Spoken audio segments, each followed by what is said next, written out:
বন্ধুরা, আমার চ্যানেলে তোমাদের সকলকে স্বাগত। আজ আমরা ক্লাস 4-এর রায়ান মার্টিন প্রশ্নবিচিত্রা থেকে পরিবেশের দ্বিতীয় পর্যায়ক্রমিক মূল্যায়নের 8 নম্বর স্কুল সলভ করব।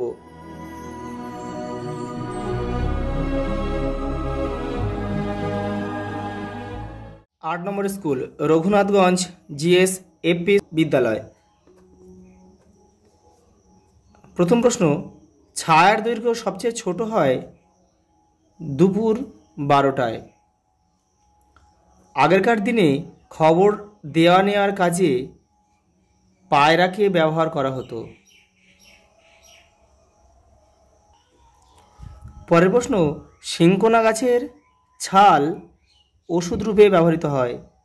পরেরটা, পিতল দিয়ে তৈরি নানা রকম মূর্তি হলো ডোকরা। 2-এর দাগে শূন্যস্থান পূরণ করো। চাঁদের নিজের কোনো, এখান থেকে এই বক্স থেকে নিয়ে কিন্তু লিখতে হবে আলো নেই।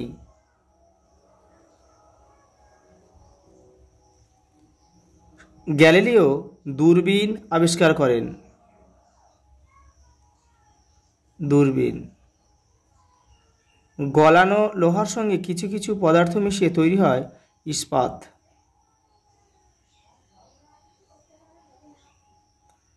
যা ফেলে দেয়া হয় বা বর্জন করা হয় তা হলো বর্জ্য। বর্জ্য। হ্যাঁ বা না লেখো। পৃথিবী কি গতিশীল? হ্যাঁ। পরেরটা, ধ্রুবতারা কি জায়গা পরিবর্তন করে? না। পরের প্রশ্ন, পলিমাটি কি চাষের জন্য ক্ষতিকর? না। যেখানে যেখানে সেখানে নোংরা আবর্জনা ফেলা কি উচিত? না। বেমানান শব্দটি বেছে নিয়ে লেখো। এখানে ক্রতু, পুলহ, অরুন্ধতী, মরিচি। এখানে অরুন্ধতী বাদ যাবে। আম গাছ, কাঁঠাল গাছ, জবা গাছ, তেঁতুল গাছ, এটা জবা গাছ বাদ যাবে। এগুলো সব বৃক্ষ জাতীয় উদ্ভিদ, এটা হচ্ছে তোমার গুল্ম জাতীয় উদ্ভিদ। আর এইগুলো, এই প্রথমেরটা কিন্তু এগুলো এই তিনটি যে মরিচি, পুলহ, ক্রতু, এরা সপ্তর্ষি মণ্ডলের নক্ষত্র। এরা কিন্তু নক্ষত্র এগুলো। চামচ, অ্যালুমিনিয়াম, লোহা, সোনা, এখানে চামচটা বাদ যাবে। কেরোসিন, পেট্রোল, রান্নার গ্যাস আর কাঁচটা বাদ যাবে এখানে।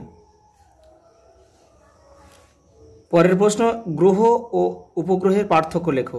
দেখে নাও। গ্রহরা আকারে বড় এবং উপগ্রহ গ্রহদের তুলনায় ছোট।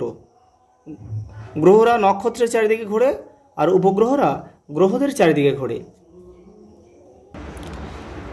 পরের প্রশ্ন, নিচের প্রশ্নগুলির উত্তর দাও। জল সংরক্ষণের প্রচারের জন্য একটি স্লোগান বা বাক্য লেখো। জল বাঁচান, ভবিষ্যৎকে বাঁচান। পশ্চিমবঙ্গের কোন জেলা ছৌ নাচের জন্য বিখ্যাত? পুরুলিয়া।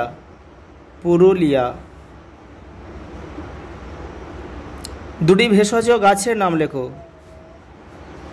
তুলসী, কালমেঘ। রবারের টায়ার ব্যবহারের সুবিধা কি? তোমাদের টেক্সটের 89 নম্বর পেজে উত্তরটা কিন্তু রয়েছে। এই যে এখান থেকে এই পর্যন্ত লিখে দেবে। পরের প্রশ্ন, নবদ্বীপ কোন শিল্পের জন্য বিখ্যাত? তাঁত। পরের প্রশ্ন, আগুন আবিষ্কারের ফলে মানুষের জীবনে কি কি পরিবর্তন এসেছিল? তোমাদের টেক্সটের 79 নম্বর পেজে উত্তরটা রয়েছে। এই যে এখান থেকে এই পর্যন্ত কিন্তু তোমাদের লিখতে হবে।